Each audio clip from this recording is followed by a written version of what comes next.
गाड़ी तक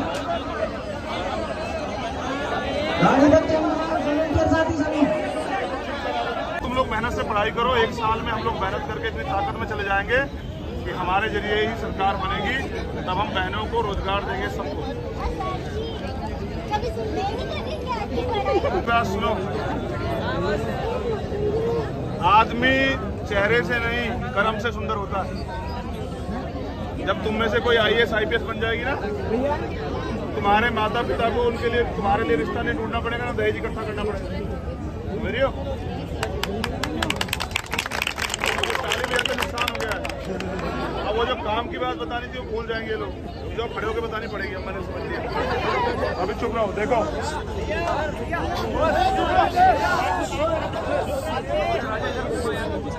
देखो, उनके आगे माथा टेक के कुछ पैसे चढ़ा के हम लोग अमीर हो जाएंगे। जो भगवान आपसे पैसे ले रहा है वो आपको पैसे दे सकता है क्या? आप खुद ही सोचो ना, पढ़े लिखे हो आप लोग। पढ़ लिख के क्या फायदा अगर आप तर्क नहीं कर पाते हो? अगर पढ़ लिख के भी आप गुलामी में रहते हो तो फिर क्या फायदा? जब बाबा साहब अम्बेडकर संविधान लाए तभी तो महिलाओं को IAS IPS doctor engineer clerk बनने की आज़ादी मिली। अगर वो महिलाओं के अधिकारों के लिए नहीं लड़ते, संविधान में उनको अधिकार नहीं देते, तो आपको कौन घुसने देता मंदिरों में? आपने देखा नहीं केरल में महिलाओं को जाने के ऊपर कितना झगड़ा हुआ कि मंदिर में नहीं जा सकती महिलाएं, गर्भगृह में नहीं जा सकती हैं। मैं आपसे क्या कह रहा हूँ, मेरी बात पे गौर करो, धार्मिक से लगा के। आज के आज सबसे ज्यादा दहेज के नाम पे महिलाओं के साथ शोषण होता है। दहेज हत्या, दहेज के नाम पे परिवार प्रताड़ित करता। क्यों करता है पता आपको? समाज में भी यही बात लागू है, क्योंकि वो उनके पास रोजगार। अच्छा सोचो, जो बेटी IAS IPS है, वकील है, जज है, ये लाठी अगर उठा ली ना तो पतंग बन जाएगी। बहुत सारे लोग जो बोल रहे हैं, समझ रहे हो? बात करने दो। तो वो इसलिए उनके साथ ही अन्याय अत्याचार होता है। जैसे मैंने समझा कि हमारे समाज के साथ क्यों होता है, क्योंकि हम कमजोर हैं, हमको आर्थिक रूप से कमजोरी है। जब वो बहनें बेरोजगार होती हैं, ना वो डॉक्टर होती है, ना इंजीनियर होती है, ना वो क्लर्क होती है, ना वो IAS होती, ना IPS होती, ना पुलिस में होती हैं, ना किसी और विभाग में होती है, तो होता क्या है कि उनको पुरुष प्रधान देश ये समझता है, यहाँ के पुरुषों को बुरा लग जाएगा, ये महिला मेरे उस पे है, मेरी दया पे। अगर मैं कुछ ला के दे दूंगा तो ये खा लेगी, मैं जो इसको कपड़े दे दूंगा वो ये पहन लेगी, मैं जो सामान ला के दे दूंगा इसमें गुजारा कर लेगी, उसका अपना कोई जीवन इस देश में नहीं।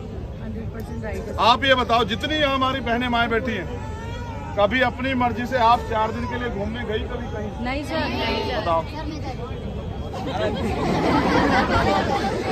कहाँ मायके घूमने कहाँ जाती हो? बताओ। सर मैं तो मेरी मर्जी। प्लेन का सफर किया आज तक? कहाँ घूमे? भाई बात सुनो, जब आपने प्लेन में नहीं घूमे तो फिर आप कहाँ घूमे बताओ? सबसे हल्की सवारी तो प्लेन ही है। देखो हल्की है तभी तो आकाश में उड़ती है, या नहीं? मैं कुछ और समझा रहा हूँ मेरी बहन। देखो सर मैं नानी, अगर आपको एक मिनट दो, अगर आप 50,000 40,000 रुपये कमाएंगी तो क्या आपको कुछ खर्च करने से पहले किसी से पूछना पड़ेगा? आप अपनी सेविंग भी करो, कोई घूमने जाओ।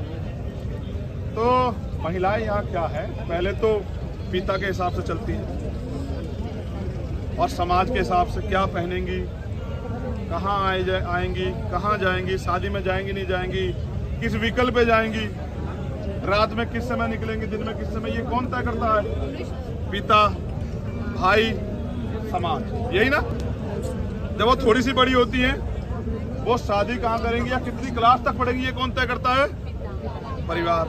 ठीक है, जब उनकी शादी हो जाती है, उनके अपने कुछ नहीं है। मैं कह रहा हूँ क्योंकि आप पढ़ी लिखी बहने हैं, सास को बच्चा चाहिए, उसके उस बिटिया के कोई सपने नहीं है, तो उसको आप बच्चे की प्रक्रिया पे जाना पड़ेगा।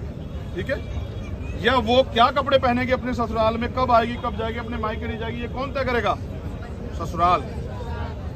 ठीक है, हमें जो सम्मान से जीना सिखाते हैं वही हमें समानता नहीं देते हैं। ठीक है, फिर उसकी बाकी जिंदगी अपने बच्चों को संभालने में निकल जाती है। जब वो और बूढ़ी हो जाती है तो भी उस पर आज़ादी नहीं होती, तब वो अपने पोते पोते को संभालने लग जाती है। तो एक महिला इस देश में गुलाम पैदा होती है और गुलामी बनती है। इसलिए मैं अपनी बहनों से कह रहा हूँ कि आप आज़ाद हो जाओ।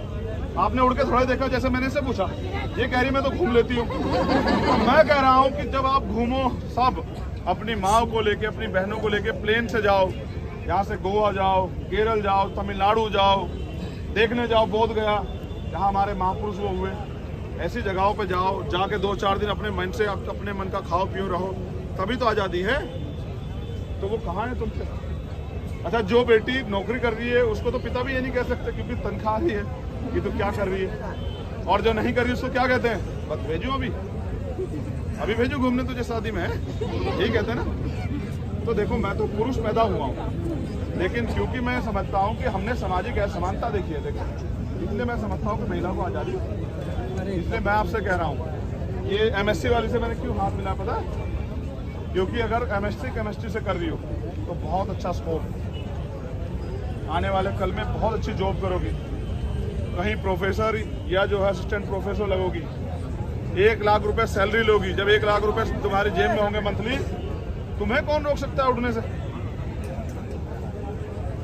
अपनी माँ के भी सपने पूरी करोगी, अपने पिता के भी सपने पूरी करोगी, उनको भी 2 रुपए दोगी, वो भी सम्मान करेंगे। जिन पे पैसे नहीं होते उनका सम्मान भी नहीं होता, समझ रही हो? इसलिए मैंने ये बात तुम्हें बताई। फोटो तो तुम सारी खिंचवा लो, लेकिन फोटो से कुछ नहीं बदलेगा बहन। आप जब अपनी पढ़ाई को मजबूती से करोगी और अपने पैरों पर खड़े हो जाओगी, देखना आपको मेरे कहे हुए वर्ड याद आएंगे कि हमारे भाइयों की क्या। और अगर आप नाकामयाब हुई तो भी याद आएगा कि अगर हम भाई की बात मान लेते, अच्छे से पढ़ाई करते, मेकअप में ना घुसे रहते, तो सब ठीक हो जाता।